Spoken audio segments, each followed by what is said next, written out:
Kayo po ba mga bossing ko ay isa sa mga mananaya? Nakatama na po ba kayo? Alam niyo po ba mga bossing ko na lahat ng mga mananaya ay may mga iba't ibang sikreto?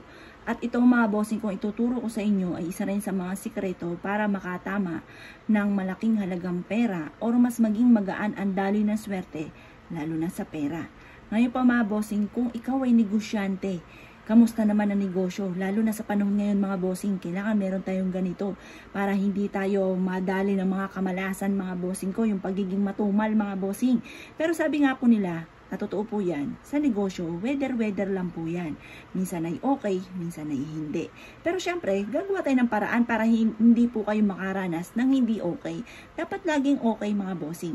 Ano po ang dapat nating gawin mga bossing? Nako mga bossing ko, eto na mga bossing ko.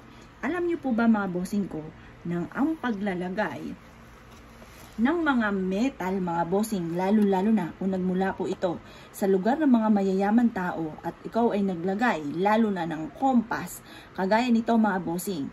Ito po mga bossing ko, masabi ko lamang, rare po ito. Dahil ito po mga bossing ko ay sinauna na, kung mapapasin ninyo luma na mga bossing. Ito po mga bossing ko, wala kayong ibang gagawin, kundi i-open nyo lang ito at ilagay nyo ito sa salas po ninyo. Hayaan nyo luma po siya mga bossing ko. Alam nyo po ba mga bossing ko na ang paggamit nito mga bossing ko ng metal, lalo na nagmula sa lugar ng mga mayayaman, ay maaaring maanggihan ka rin ng yaman? Ngayon pa mga bossing, bukod sa inyong pagiging masipag, matyaga, subukan nyo po ito mga bossing ko. Dahil ang aming ganito mga bossing ko, ikaw mismo ay ma-amaze sa dami ng mga blessing na darating sa buhay ninyo. Ngayon pa mga bossing, ito mga bossing ko ang ating kompas. Ang kompas na ito mga bossing ko ay rare. Parang 3 piraso na lang po ito mga bossing. Ito pa mga bossing ko, ganito lamang ang gagawin nyo dyan. Ilagay nyo lamang po ito mga bossing ko sa inyo pong center table or kaya basta sa may salas mga bossing. At bawat taon na darating, ikaw po ay mapapansin ninyo na mas pa-level up ang swerte. Halimbawa ngayon, nag-avail ka ng ganito, dinagdagan nyo lalo ang sipag at tiyaga, at pagkatapos mga bossing, may kasama po yan na incense mga bossing ha. Araw-araw, isa ng isa. Mapapansin ninyo, matapos nyo po itong i-avail, sunod-sunod ang mga blessing na dumarating. Ngayon pa mga bossing, hayaan nyo lang siyang ganyan mga bossing ko yung kompas sa center table ninyo. At ito po mga bossing ko yung magpapauso ka ng isang insenso.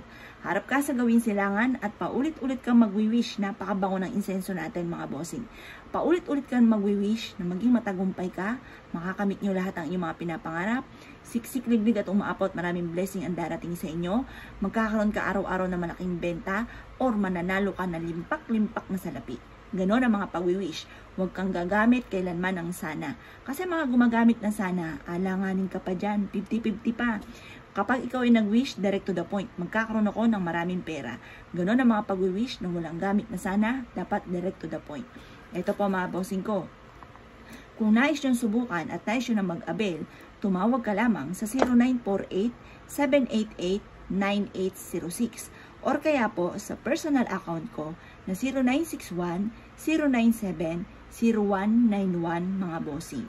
Ngayon po mga bossing, ituturo ko sa inyo step by step kung saan nyo siya ilalagay at kung ano ang gagawin nyo po dito mga bossing. Subukan nyo po, abot kaya po ito at kayo mismo ay ma-amaze sa dami ng mga blessing na darating mga bossing. Basta huwag ka mawawala ng pag-asa mga bossing ko, laban lang lagi sa hamon ng buhay. At subukan nyo po na mag-enter ng ganito sa loob ng inyong tahanan at kayo mismo ay ma-amaze. Sa dami ng mga blessing, baka hindi ka pa makatulog, matulala ka pa sa dami ng mga blessing na darating. Kaya kung ikinaniwala, asya, mag-avail na po kayo at tumawag sa 0961-097-0191 or kaya po ay sa 0948-788-9806.